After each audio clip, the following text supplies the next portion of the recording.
Workers are concerned about safety at another local construction site where a worker was killed a year ago. They say job safety is being overlooked and they want some changes. Eyewitness News anchor Chris Saldana joins us with more on these allegations and why city and county leaders are now getting involved. Chris? Dave, construction crews have gone home for the day, but not before a day of picketing and protest. These construction workers traded in their hard hats and tool belts for picket signs and a message. From unsafe work conditions to unpaid overtime.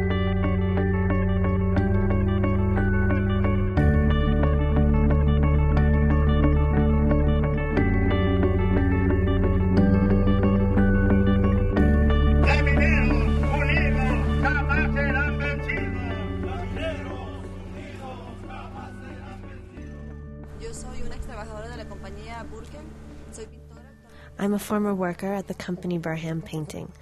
I lasted about 7 or 8 months working at this company. During the time I was working, I had an accident where, unfortunately, I hurt myself. I broke my hand. And I say unfortunately because, well, being alone in this country, it's not easy. So I was on light duty after the accident when the supervisor called me. And he says, there's just not going to be any more work for me, and I should come pick up my paycheck. I asked him what was going to happen to me because I still couldn't move my hand well, and so I wouldn't be able to work anywhere else. But he just said he had no work for me. You hear the same story again and again, and you realize this is what life is like for workers at companies like Burham.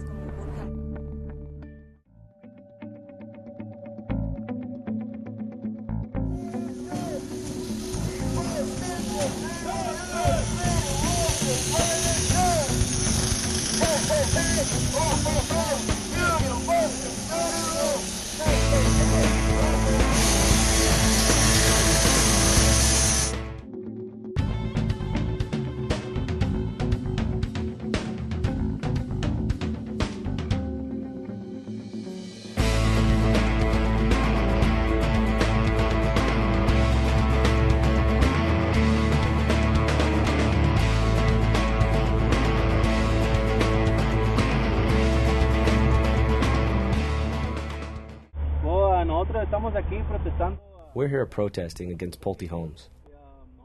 We're former workers from the company Chaz Roberts Air Conditioning. We install air conditioners in these homes. We had a lot of problems with the company, with the bosses at Chaz, because they pressured us a lot to do the houses in a very short time, sometimes in just one day. We told our bosses that the houses wasn't done well because of the brief time we had to finish them and the lack of safety. I had an accident because of safety violations. I was a painter and dealt with strong solutions but didn't have gloves. That forced my hands to start bleeding and caused sores on them. We never got a good health plan, never. And if we did, it was not affordable. We couldn't afford it. It was almost half of our check.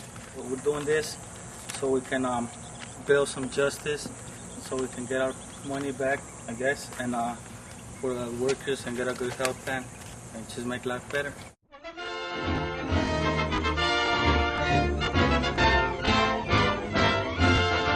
From every section of the country come reports of vastly increased building activity.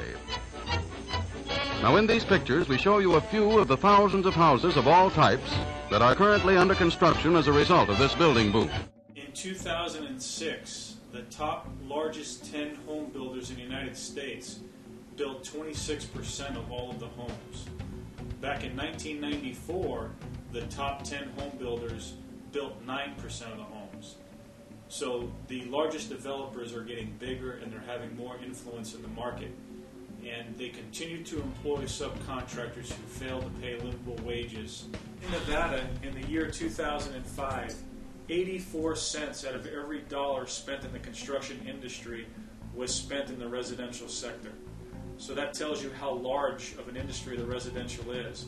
And despite the fact that there are booms and busts in residential and in commercial, it's critically important that the unions get back involved in organizing in the residential area. With Pulte and Del Webb being a wholly owned subsidiary of Pulte, they operate in 26 states and 51 markets. Being the largest home builder, it is critically important that we attempt to engage Pulte Del Webb in any and all markets. Pero él tiene la responsabilidad, o sea, moral. Él tiene... Pulte has the moral responsibility to see that on its tracks, houses are built well, built with justice, built with respect. But obviously, Pulte benefits from its subcontractors competing for work. The companies fight among themselves to see which can charge the least and get the contract with Pulte Homes. And at the end of the day, it's the worker who is harmed the most. By engaging such a large developer, we're going to be able to organize the industry, which is the residential industry. So our idea is not just organize 3 companies, but rather to organize an entire industry so that conditions that workers experience in residential construction changes entirely. We have, in the labor movement, millions of retirees and millions of future retirees. And we want them to know that if they're going to get a product from Pulte, it's going to be a product that has been constructed properly and has paid decent wages and benefits to those employees, and that they're fair with the workers. That's our right and our obligation. It's their union pension monies that are being spent on those particular homes and facilities. ¿Por qué están aquí? Estamos aquí protestando contra Pulte Homes porque... We're here protesting against Pulte Homes. We worked for a company called Chaz Roberts Air Conditioning that works on Pulte houses. And this Chaz Roberts pressured us a lot to finish houses really quickly. And because of that, we did the houses badly. We at times put the ductwork in badly, the flex duct squished, and because of that, the air was not flowing well throughout the house. The more quickly you go, you can't be as careful.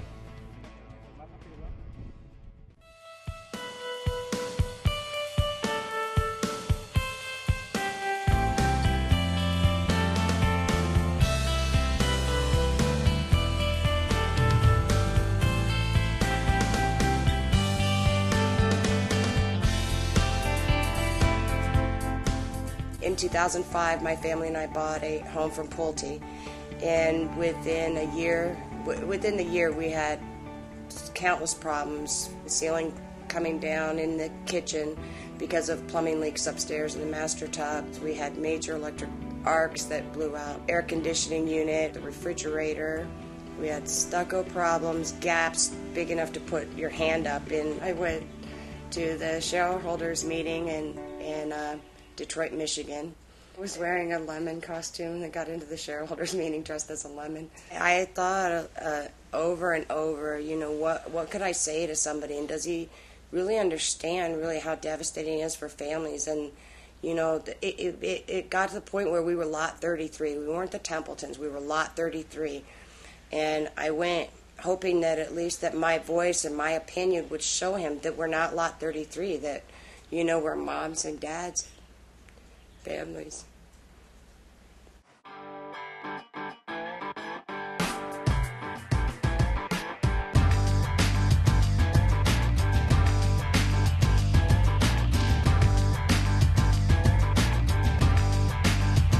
We're not aware of that, and we don't manage or oversee a subcontractor's practices. That is their responsibility.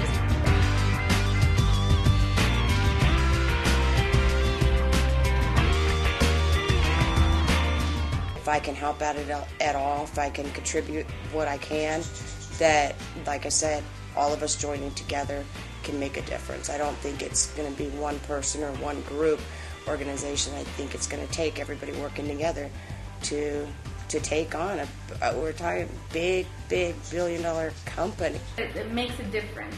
It makes a huge difference if everybody would come and join us, and you know, more people would come, and wherever we would go, it's like, wow, all these people are willing to sacrifice their time to come here and show, you know, that they care about this.